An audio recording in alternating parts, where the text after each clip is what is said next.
राम राम छा। आज एक हेठ हेठाणी के बारे में बात होना हूँ। ध्यान लगान सुनजो, लाइक करजो, सब्सक्राइब भी करजो। एक हेठ आ, एक ही हेठाणी। एक हो गया दो जना। एक दिन हेठाणी कहो हेठो ने के हेठो एक मारे आज बात है, शर्त है। मारी बात मोनो को मोनो नहीं के काली थारो मैं कहनो कदी एड़ो कोई दिन गई कौन थारो कहनो कियो कोनी। थारो कोई मन है तो मारो कोई धन है तो के मारे तो हरिद्वार जानो है तो के थे कह दियो तो हरिद्वार ऊपर जानो चलो के हालो के यो का हेठ हेठोनी रवाने होया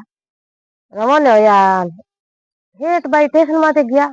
हेठ रे मन में ही जने भाई बस में सड़ो हेठोनी रे मन में ही रेल में सड़ यो का हेठ के बस में चढ़िया के चेका पूगो के ना ना तो मां तो रेल में ही सड़नो है के बस में तो अबे हदई जाओ ही हो के यो का भाई रेल में बैठा बैठा रेल डब्बो